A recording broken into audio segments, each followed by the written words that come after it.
Hi guys, this is Ma'am Yan. Today, let's do a ratio of your maternal concepts.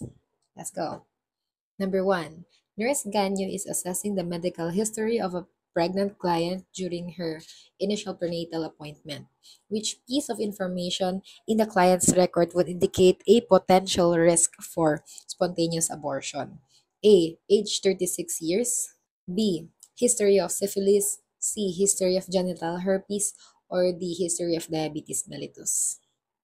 And the best answer is letter B, history of syphilis. Among all of the choices there, it's syphilis that can pass through the placenta and damage the baby. And guys, I have a trivia. There's only two kinds of diseases out there that can cause fetal damage regardless of what trimester they hit the pregnant woman. Diba what we know in nursing is that most drugs or medicines and infections or diseases that you get, they have a very harmful effect, especially during the first trimester, kung saan nangyari ang organogenesis. But syphilis, number one, and toxoplasmosis, itong dalawang diseases na to, when they hit a pregnancy, regardless of what trimester, they can cause harmful effects on the fetus. They can damage the fetus tremendously to the point that it can lead to stillbirths, to the point that it can lead to abortion. Kaya the best answer for this question is syphilis. Ma'am, why letter B? Kasi it says history. First is, history naman lahat ang nakasulat dyan. History ng syphilis, ng genital herpes, and ng diabetes mellitus. The next question you have to ask is, kung alin dyan ang nagko-cross sa placenta? And the answer is syphilis. Genital herpes, the most frequent cause of infection maternal to child is during birth or during delivery, kung saan yung genital herpes ng mother gets into contact with the baby. That's the time the baby can acquire herpes. So, ang sabi dyan, potential risk for spontaneous abortion. Doon pa lang, maling-mali na si genital herpes. Kasi, through birth, buhay ang baby. Spontaneous abortion that happens less than the age of viability. Kaya, this answer is really syphilis. Number two, when teaching a client about contraception, which method would Ningguang emphasize as the most effective for preventing sexually transmitted infections? A. Spermicides, B. Diaphragm, C. Condoms, or D. Vasectomy. And obviously, the best answer is Charlie, condoms. The best way to prevent ang sexually transmitted infection is your barrier method, which is your condom. Siya lang yung barrier dyan. The rest, you still have a direct contact with your intimate partner. Spermicide, diaphragm, and vasectomy. So next, number three. While helping Lisa evaluate contraceptive options, which client scenario would prompt the nurse to recommend against using an intrauterine device? A. Ningguang, a woman over 35-year-old, or si Ayaka, a nulliparous woman, or si Yelan na promiscuous young adult, or si Shangling na postpartum client. And the best answer is Charlie Yelan, a promiscuous young adult. Mas bagay sa mga promiscuous young adult ang mga barrier protections, no? Barrier protections. It's because guys, if titingnan mo yung mga contraceptive methods na meron tayo, IUD, the most common risk factor associated with IUD is inflammation. So, if ikaw ay isang promiscuous adult, you are at risk or at higher risk of contracting your sexually transmitted infections like chlamydia, gonorrhea, and syphilis. And these STIs, they can cause inflammatory pelvic disease. So from the word itself, inflammatory pelvic disease, the organs inside the pelvis can be inflamed because of these STDs. So if you are using IUD, which also carries the risk of an inflammation, you would advise a promiscuous young adult to not use IUD as a contraceptive method. So the best answer for number three is letter C. Number four, Beidou, who's 30 weeks pregnant, is sent home with a diagnosis of placenta previa. If Noelle is the nurse teaching her about home care, which statement by Beidou would show she understands the instructions? So, obviously, we're looking for the correct statement kasi shows she understands the instructions. A. Like Beidou and her wild adventures, it is okay to have sex when there's no bleeding. Or B. I'm worried that I might need surgery when my due date arrives. Or C. Looks like I'll have to rest in bed until my baby arrives, just like Hu Tao resting in Wang Sheng. Or D. I can return to work since I mostly sit like Ganyu at her desk. And the best answer is letter C. Looks like I'll have to rest in bed until my baby arrives. Anong meron si Beidou? She has placenta previa, diagnosed. And anong gestation na siya ngayon? Nasa 30th week of gestation na siya. So, kapag ikaw ay may placenta previa, which is a painless bright red bleeding, okay, ano ang best management when you're already on the 30 weeks? It's bed rest. Tama? Bed rest. And ano pa ang pinakabawal kapag ikaw ay may placenta previa? Bawal ang internal examination or any insertion in the vaginal canal. Bawal siyang makipag-sex kasi that's an internal insertion in the vagina. So the best answer is really bed rest, no? Bravo says you might need a surgery pag marapit na ang due date mo. The answer is you will really need, okay? Hindi might. It's not a risk, but rather it is a procedure that you will be having to deliver your baby. Assured na yan na you will be in cesarean section, making Bravo wrong and Charlie the best answer. Number 5. Klee is in her third trimester and tells Barbara, I'm constipated all the time. What should Barbara recommend to help relieve her symptoms? A. Daily enemas. B. Laxative. C. Increased fiber intake. And D. Decreased fluid intake. Is constipation one of the problems during pregnancy? Yes, because of the hormone changes in the body. So what's the best answer? Obviously, it's Charlie, increased fiber intake. Okay? Don't take any medications during pregnancy. Yang laxative na yan, no, it can have a potential to trigger preterm contractions or uterine contractions. So, like, for example, your colace, yan, that can initiate premature contractions of the uterus. Kaya, before you take any medications for constipation during pregnancy, you should really consult your physicians first. And the same thing, daily enemas can also trigger premature contractions. So, it's best to avoid them during pregnancy.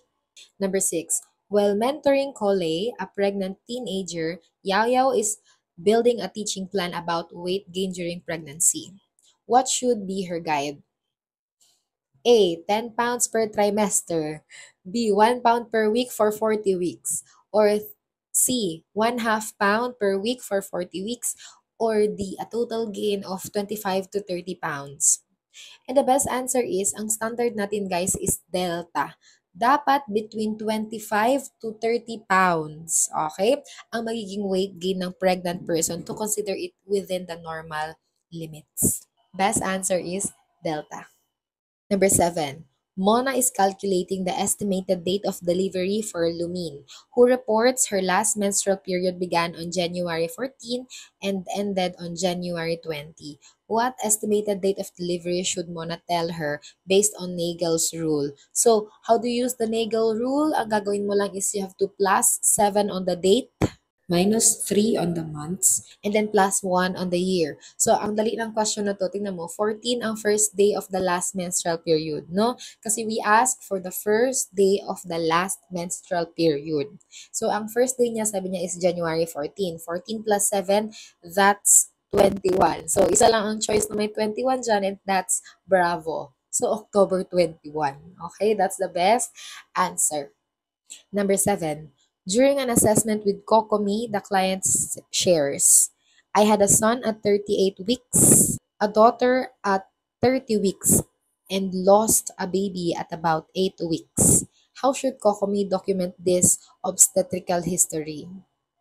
Bilangin natin ilan ang pregnancy kasi lahat ito may G2, G3, dalawang G3 at isang G4 para malaman natin ang correct answer. So, assessment with Kokomi, which is your client. Is she probably pregnant? Yes, kasi maternal concept to. So, that's 1. Pregnancy. Had a son at 38 weeks, that's 2. Had a daughter at 30 weeks, that's 3. and lost a baby at 8 weeks. That's 4. So, G4. Saan dyan ang may G4 delta? Okay? Ganun tayo sumagot ng mga tanong, guys, so that you can save the question and then you can confirm your answer next. Na G4, T1 or term 1. Sino ang term? At 38 weeks, I had a son. Okay, so yan, number 1 term kasi yung my daughter siya at 30 weeks, is that term or preterm? Preterm na yan. So yun, may P tayo. P, preterm, okay, that's 1. And then, may isa siyang abortion, which is at 8 weeks, no? Less than the age of viability, which is your 20 weeks. Kaya A1. And then, ilan ang living? 2 ang buhay. Kasi sabi niya naman, meron siyang son at 38 weeks and a daughter at 30 weeks, making 2 our live or living children. Making delta the best answer. Number 9. When preparing to check the fetal heart rate at 12 weeks for official, the nurse should use which method? A. Stethoscope placed midline at the umbilicus. B. Doppler placed midline at the suprapubic region. And C. Fetoscope placed midway between the umbilicus and xiphoid process. Or D. External electronic fetal monitor placed at the umbilicus. And the best answer is letter B. Doppler placed midline at the suprapubic region. Si official, 12 weeks pregnant na siya. You can hear the fetal heart tone. 8 to 12 weeks, you can use Doppler. And tingnan nyo guys, 12 weeks, nasaan na ang fundus niyan, di ba? Palpatory near the suprapubic region. And there's only one choice that tells you to auscultate on the suprapubic region. Okay? Just above that pubic bone. And that's bravo. Like alpha, sabi nasa umbilicus na daw. Nandiyan na ba ang 12 weeks? Wala pa. 20 to 22 weeks ang nasa may umbilicus. 12 weeks pa lang si official. Hindi mo maririnig dyan banda ang fetal heart tone. Midway between the umbilicus and xiphoid process, mas lalo kasi 12 weeks pa yan. Okay? And then, external electronic fetal monitor placed at the umbilicus. Ikaw na. So, the best answer is bravo. Doppler placed midline at the suprapubic region. Kasi 12 weeks pregnant is somewhere in the suprapubic region, above the pubic bone. Number 10. Sayu, newly diagnosed with gestational diabetes, is discussing her care plan with Jean. What instructions should Jean prioritize? A. Dietary intake. B. Medications. C. Exercise. And D. Glucose monitoring. And the best answer is alpha, dietary intake. Guys, anong meron si Sayu? Gestational diabetes. When you are asked in question, what is the best management for gestational diabetes? Which means the diabetes you acquire during pregnancy lang. Meaning hindi ka talaga diabetic. Naging diabetic ka lang nung ikaw ay nabuntis. Okay? The best answer is diet. Okay? Kahit tanungin ka pa, sa kahit anong question, pag gestational diabetes, ang best management is diet. Period. Next, 11. At her 24-week checkup, Yoimiya has gained 6 pounds over 4 weeks. While assessing her, what should the nurse prioritize? A. Glucosuria. B. Depression. C. Hand-face edema. And D. Dietary intake. The best answer is kung nasaan sa choices ang pinaka-alarming. That's Charlie. Because if the question is asking you to prioritize, you prioritize something that can be life-threatening to the pregnant woman and the baby. And that's hand and face edema.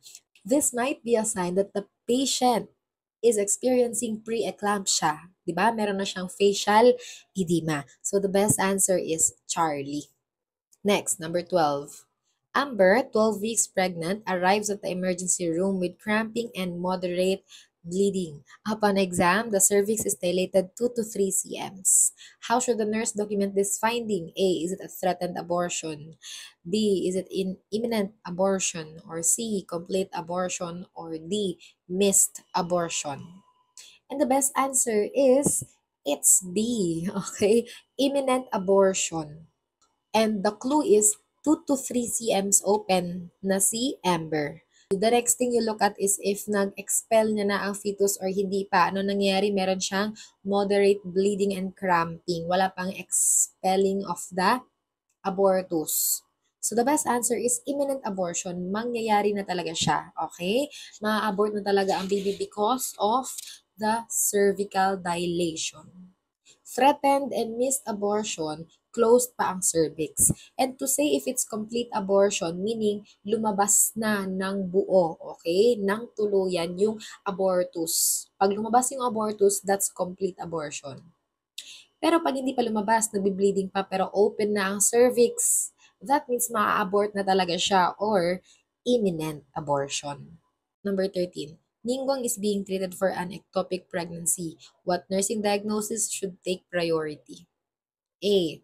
Risk for infection. B. Pain. C. Knowledge deficit. Or D. Anticipatory grieving. And the best answer is you look for the first physiologic concern, and that's bravo, pain.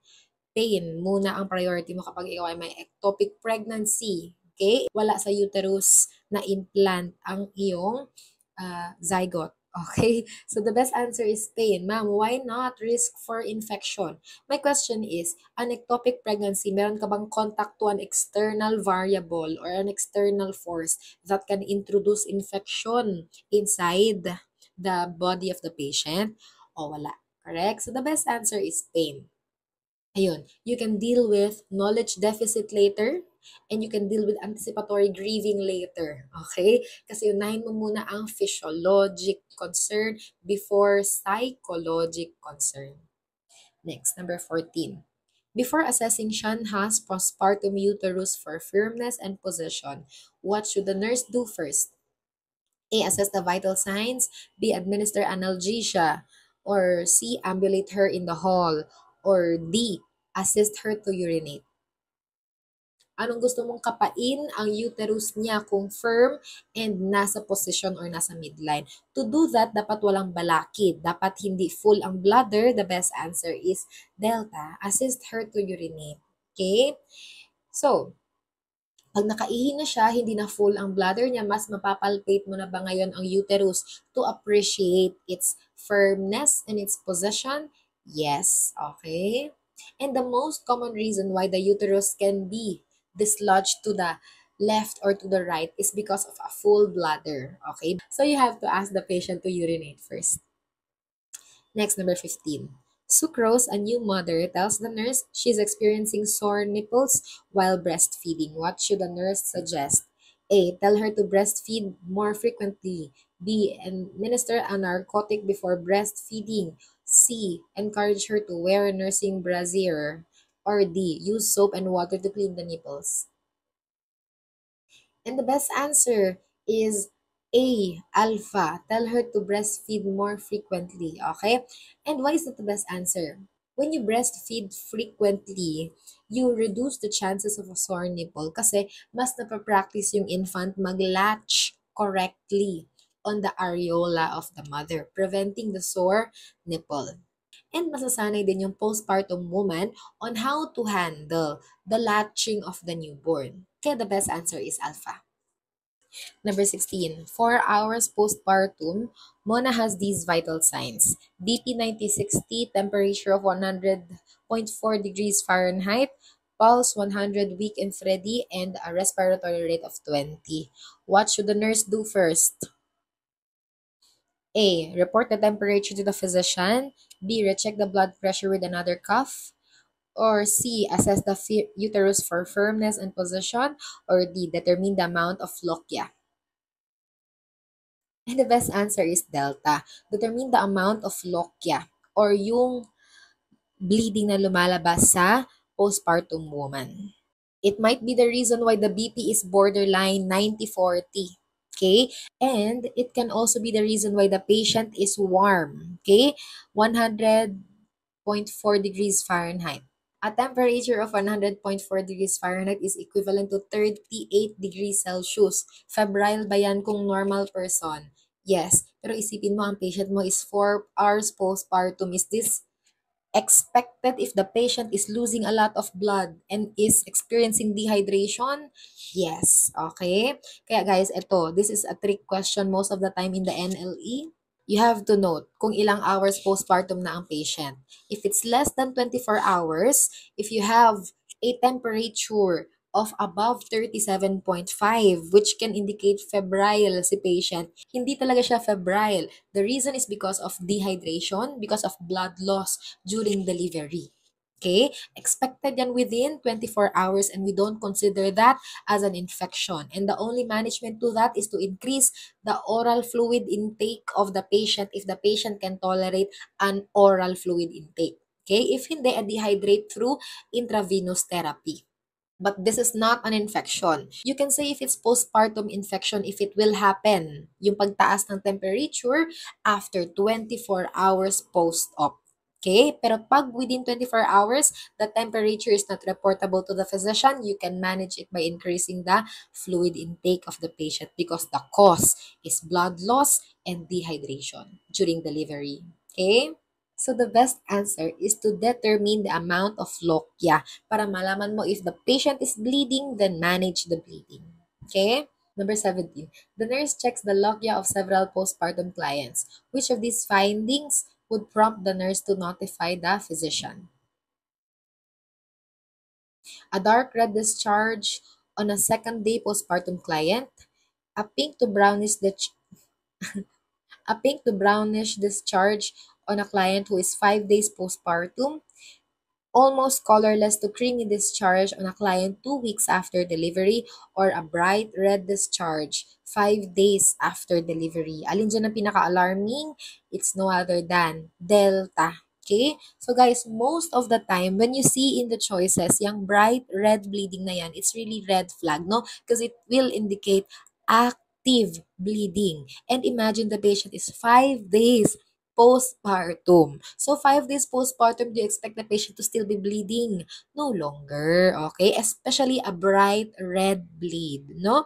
Most of the time, 1 to 2 days after postpartum, you expect the discharge to be brownish, no? Dark red to brownish. Yung mga old blood na naiwang remnants after the delivery. But a bright red blood is notifiable to the physician because it indicates an active bleeding and the patient is already 5 days post-delivery. Okay? Ayon. Number 18. Hutaw is postpartum with a temperature of 101.4 degrees Fahrenheit, a tender and enlarged uterus, and poor uterine descent. What should the nurse assess next? Okay, ang dali. Naulit lang yung concept kanina. A. Lochia, B. Breast, C. Incision, or D. Urine. And the best answer is dapat lochia ang sagot mo dito. Okay? Tingnan mo kung nagbi-bleed siya. Kasi anong nangyari sa uterus niya? Tender. Instead of contracted, it's tender. And then it's enlarged and may poor uterine descent, meaning hindi pa siya bumaba, nasa taas pa rin ang uterus niya, will tell you that the uterus is still very boggy. Okay? A boggy uterus postpartum or after delivery will not prevent postpartum hemorrhage. Dapat well contracted ang uterus so that it will constrict the blood vessels on the uterus to prevent bleeding. So, tingnan mo kung gano'n na karami yung lochia na nilalabas niya. Baka mamaya, heavily bleeding na ang patient mo. That's the best answer. Number 19. With early postpartum discharge becoming more common, what should the nurse prioritize in caring for a client like Yanfei? A. Promoting comfort and restoration of health. B. Exploring the emotional status of the family. C. Facilitating safe and effective self and newborn care. Or D. Teaching about the importance of family planning. Okay? Early postpartum discharge. Ano ang priority mo, guys? Look for physiologic dyan. Okay? Physiologic comes first before psychosocial. So, the best answer is what? You are correct if you answered Charlie. Okay? Facilitating safe and effective self and newborn care. Okay? Self and newborn care tulad ng perineal care. Okay? Newborn care, proper breastfeeding technique. Okay? And preventing other complications postpartum. Lahat physiologic muna. Making other choices wrong and Charlie the best answer. Tinan mo, promoting comfort, yes, postpartum can be uncomfortable to most women. Okay? Restoration of health, my question is labor and delivery and even pregnancy pathologic? No, correct? It is normal, part of the normal physiologic response of the body to pregnancy. Okay? So, mali ang number one. Letter B, exploring the emotional status of the family. Again, physiologic comes first before your psychosocial. And importance of family planning, though, this can come later. No, important siya, but this can come later. When the patient and the family is more engaged into learning new things na hindi proximate sa kanila. So what I mean by proximate is that kakapanganak niya lang. So ano yung pinaka-relevant na information na dapat alam niya ngayon? About sa postpartum care and about sa newborn care. Okay? Mamaya na yung family planning. Okay? So next, number 20. While caring for newborn Klee, which of the following would be least effective in maintaining a neutral thermal environment?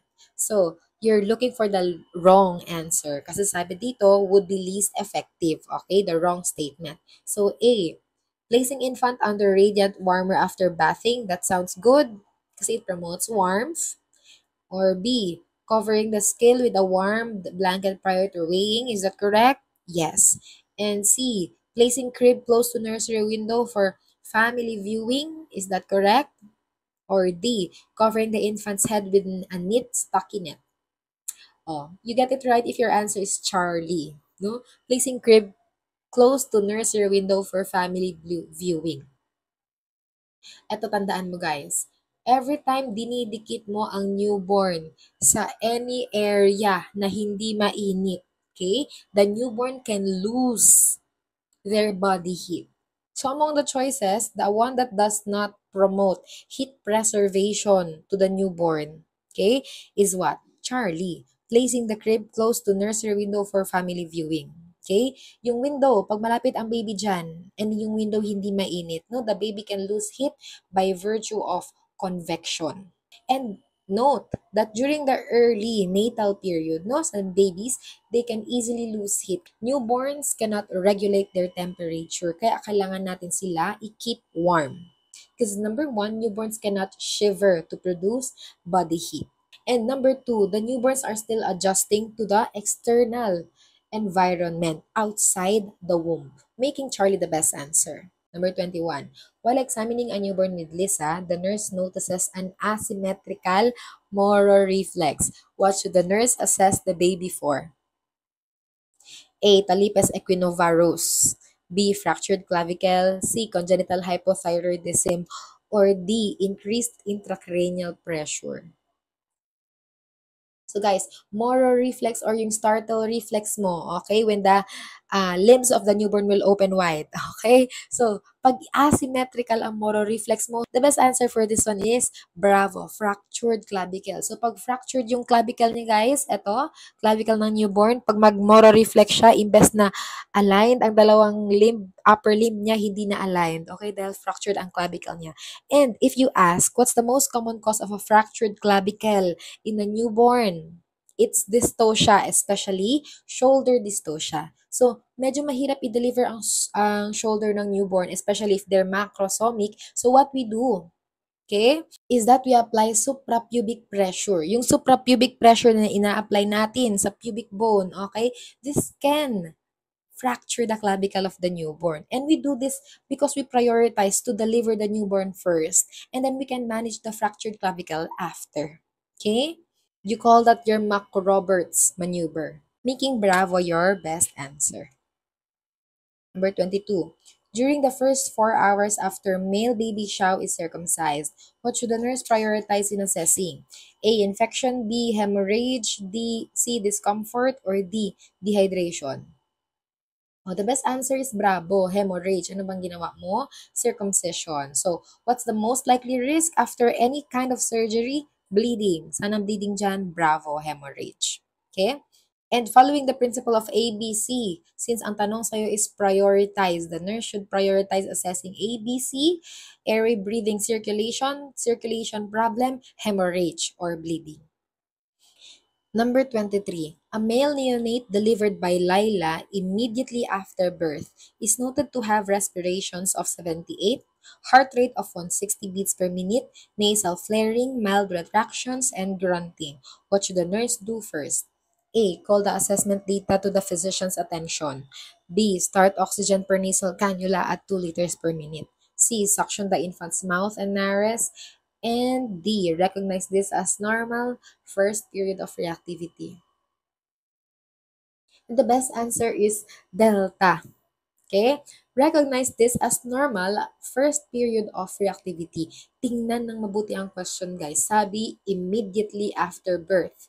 Yung respiration ng baby, sobrang takip-nik, 78. Yung heart rate, sobrang taas, 160. May nasal flaring, mild retractions, and grunting. Okay? All of these are signs that the baby is trying to adjust to the external uterine life. Okay? Hindi mo naman ma-expect na pagkalabas ng baby sa vaginal canal, humihinga na siya ng maayos, okay? Dilat ang mata, okay? At normal na normal ang vital signs. So these are expected reactionary period of the newborn. So observe, within the first minute, you take the APGAR score. And then after 5 minutes, you retake the APGAR score. Okay? Ganun yun. Kasi we allow the baby to adjust to the extrauterine life. So after 5 minutes, 5 to the first 15 minutes of birth, pag abnormal pa rin ang vital signs, that's the time you report it to the physician. So delta is the correct answer. Number 25. The nurse overhears Colette telling her friend how to care for her baby's umbilical cord, which assessment shows correct understanding.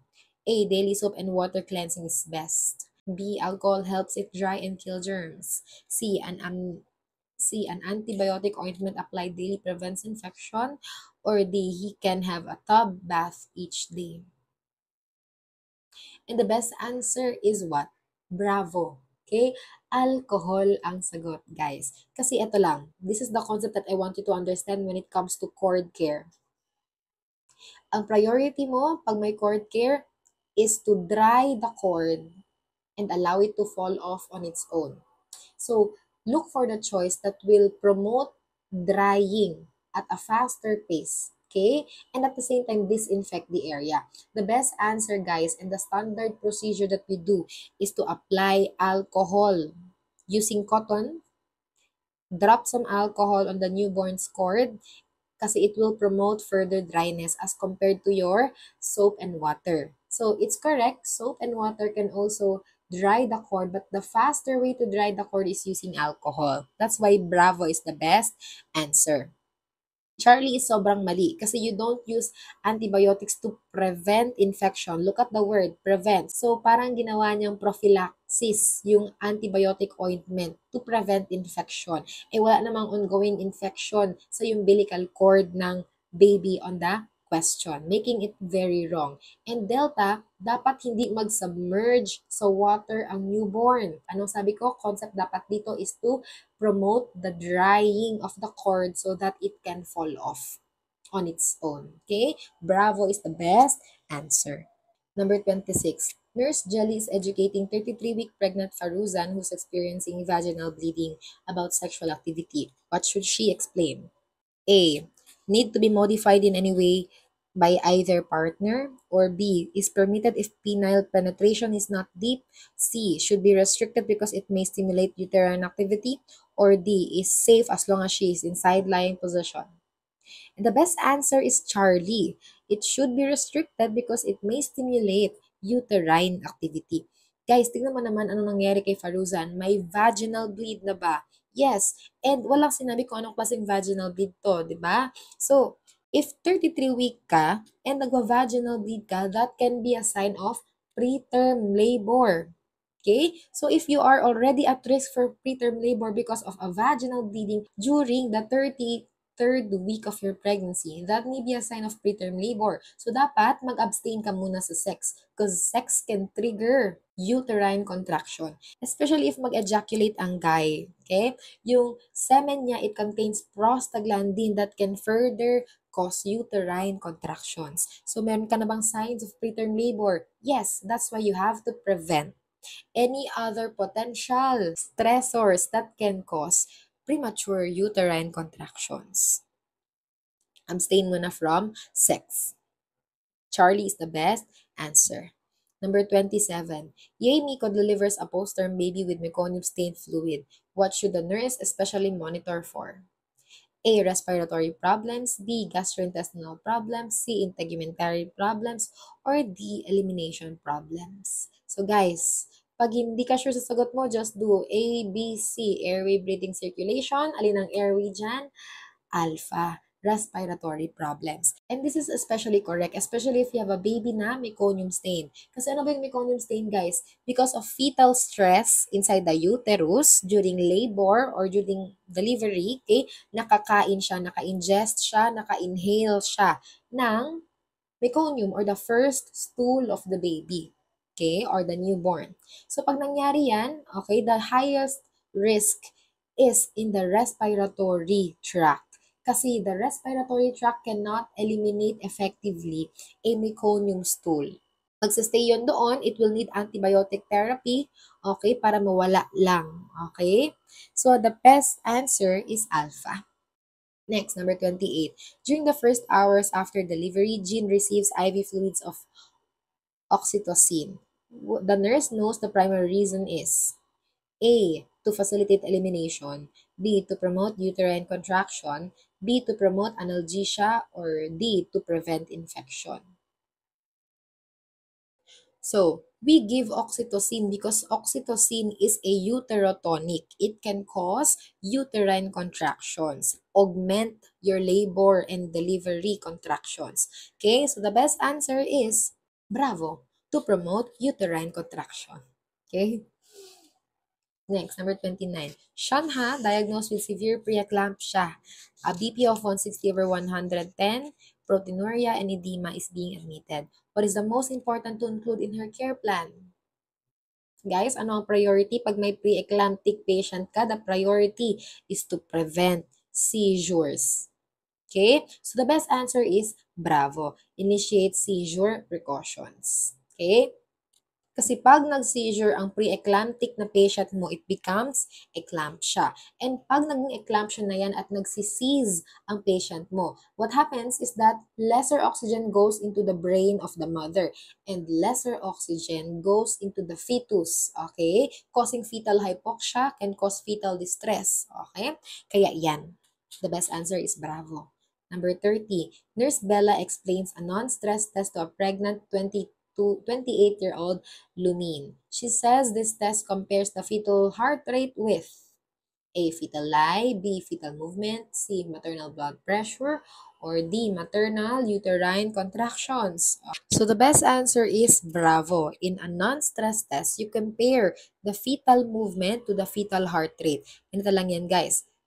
Ang word is non-stress test. You're not inducing any stress to the newborn. Ang ginagawa mo lang, gusto mo malaman kung every time gumagalaw yung baby sa loob ng sinapupunan, nagfa-follow din yung heart rate niya. So for example, in a normal person, pag ikaw ay gumalaw, you expect an increase in the heart rate. And then, bababa din kapag ikaw ay at rest period na. Tama? So, ganun din sa newborn.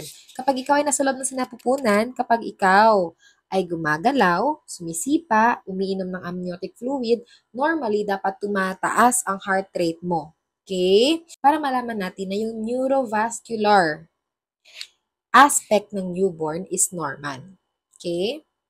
Kaya you compare the fetal heart rate with the fetal movement. Every fetal movement, the fetal heart rate should increase not more than 15 beats per minute compared to its baseline. So for example, if ang baseline ng fetus at rest is 125, pag ang newborn sumipa, dapat tumaas ang fetal heart rate 25 plus 15, okay, beats per minute.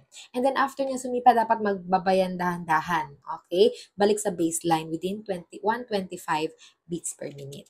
Ganon. So the best answer is bravo. Next, number 31. When preparing to give a vitamin K injection to Hu Tao's newborn, which injection site should the nurse choose? Okay? And the best answer is saan? Sa upper outer portion of the thigh. And that's your Charlie, vastus lateralis muscle. So guys, gluteus maximus, ito yung gusto kong sabihin. In newborns, we avoid the gluteus maximus kasi sobrang lapit niya sa sciatic nerve, no? So we can only inject in the gluteus maximus if the baby already reaches 2 years of age and older. Okay? Preferably older than 2 years old. Para lesser yung risk of hitting the sciatic nerve. So, yun, the best answer is your vastus lateralis. Because at this point, the deltoid muscle of the newborn is still very small to accommodate the medication. The bigger muscle is your vastus lateralis in newborns. Number 32, during a childbirth class, for primigravidas like kicking, the nurse describes the second maneuver the fetus goes through during labor when the head is presenting. Okay? What is it called? A, flexion, B, internal rotation, C, descent, or D, external rotation. So this one is asking about the 7 cardinal movements of labors. So the best answer is Charlie, descent.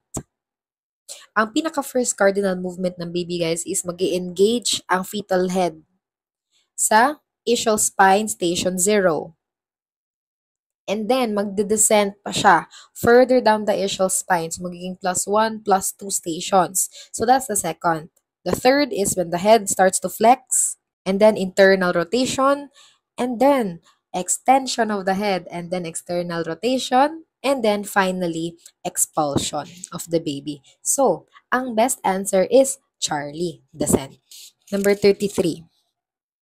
Which of the following prenatal lab results for NILU would be most significant to the nurse? A, hematocrit of 33.5, white blood cell of 8,000, rubella titer less than 1:8, or 1-hour glucose challenge test 110 milligrams per deciliter. What's the best answer?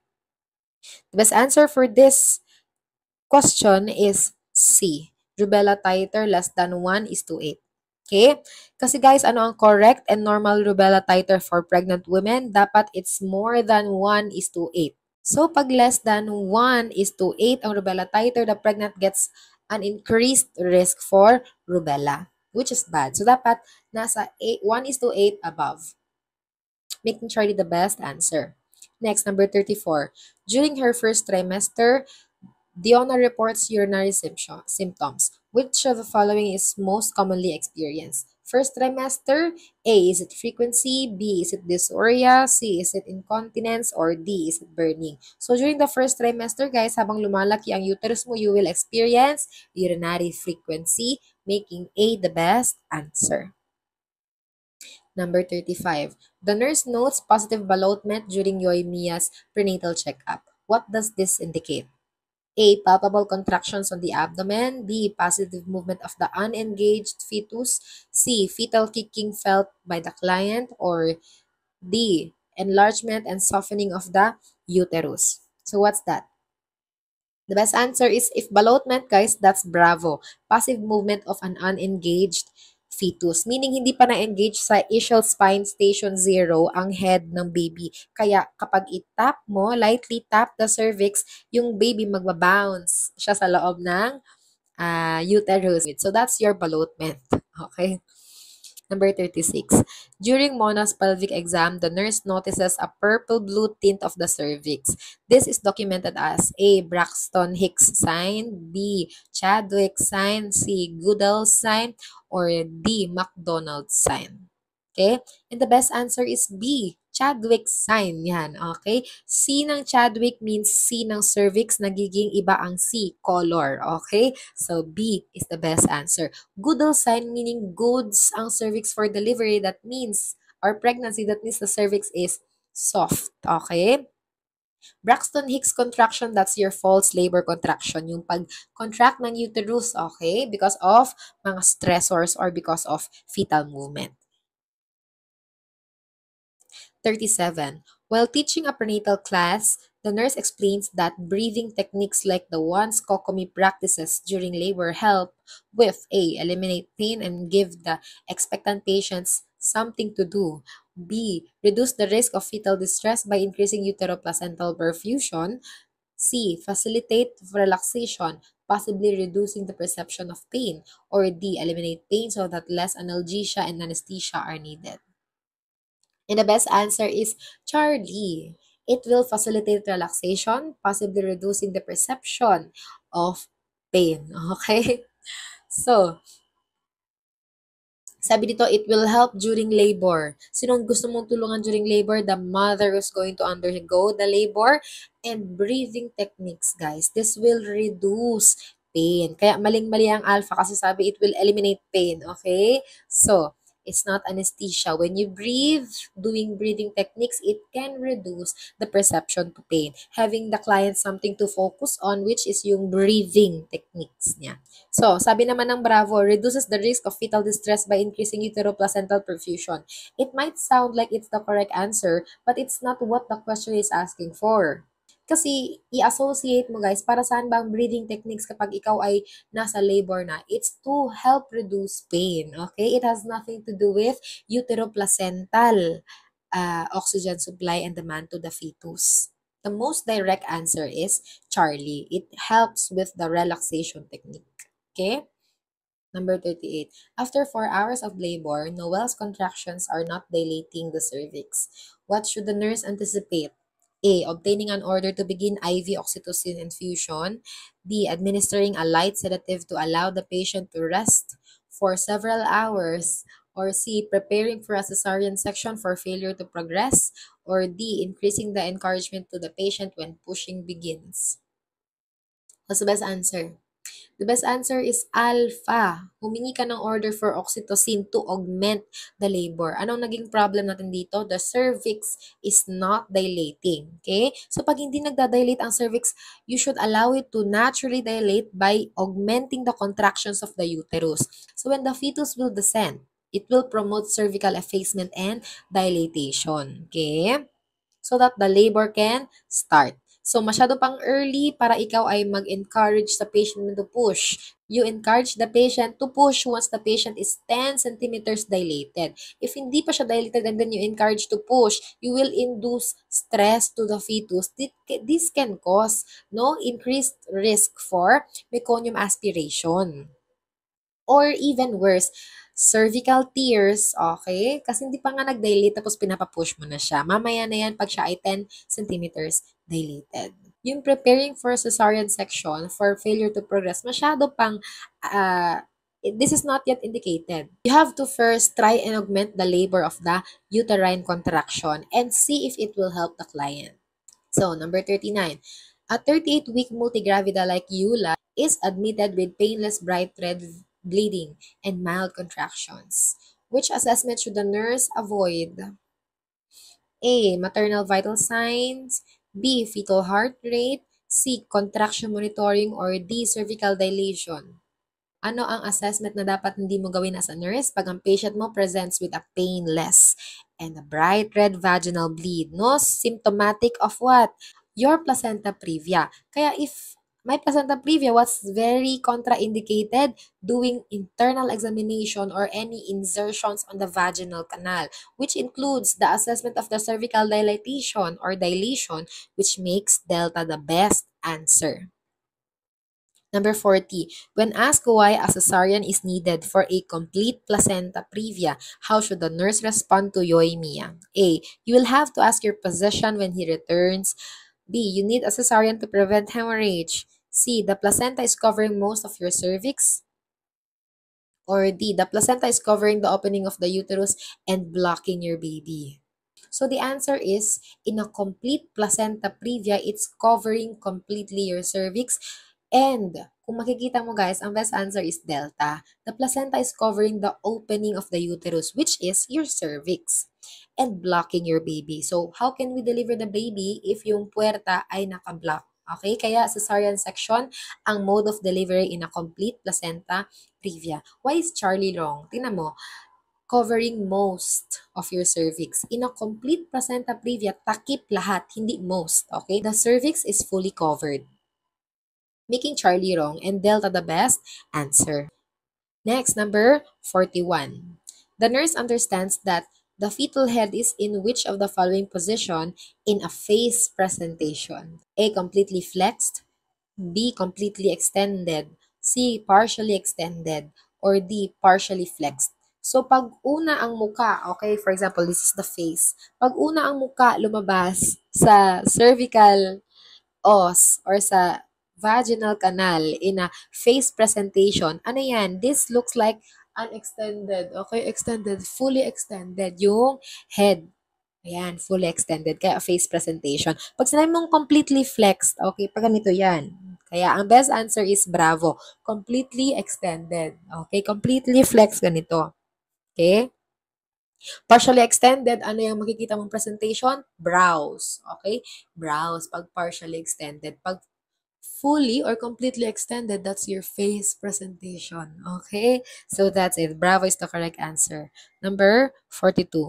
For Yanfei, whose baby is in a left anterior breech presentation, where would the fetal heart rate be most audible? So, pag sinabi mong breech, anong nauna? Ang paa. Okay?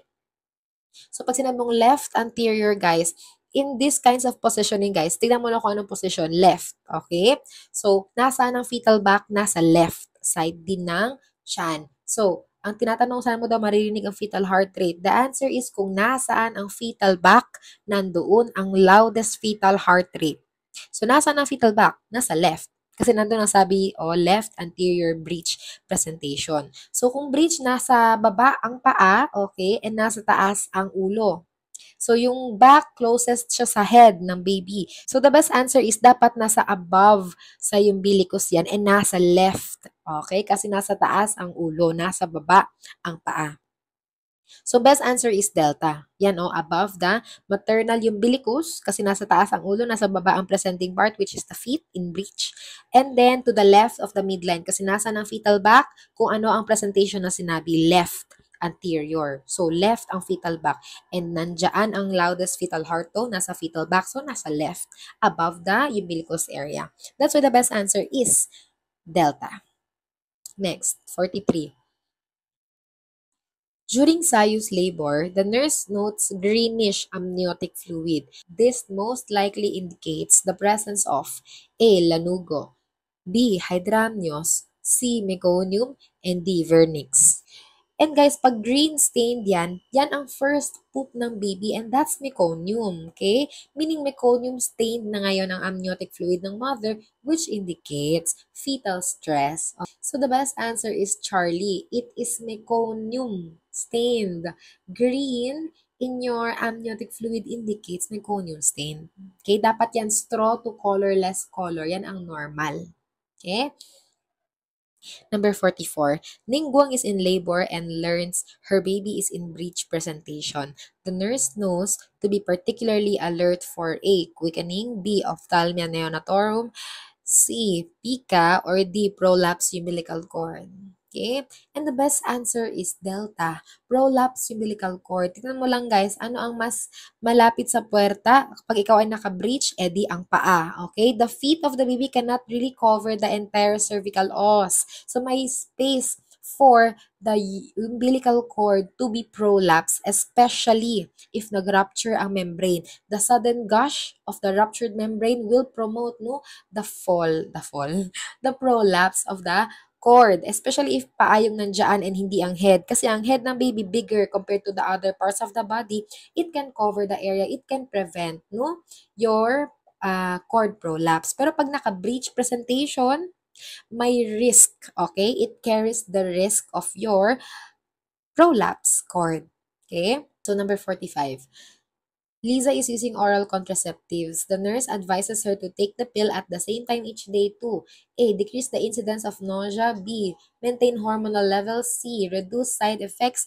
And D. Prevent drug interactions. The best answer is bravo, to maintain the hormonal levels. Kasi guys, kaya ka nga nagpipills. Kasi yung pills, it supplies you of hormones to prevent pregnancy from occurring. So the best and proper health education to the patient is dapat at the same time each day mo siya i-take. Mag-alarm ka talaga sa phone mo so that you maintain the necessary levels of hormone to prevent pregnancy. The best answer is bravo. Number 46. While assessing a 24-year-old with suspected hydatidiform mole, the nurse knows which of the following would not be expected in sucrose. A. Excessive fetal activity. B. Larger than normal uterus for gestational age. C. Vaginal bleeding. Or D. Elevated levels of human chorionic gonadotropin.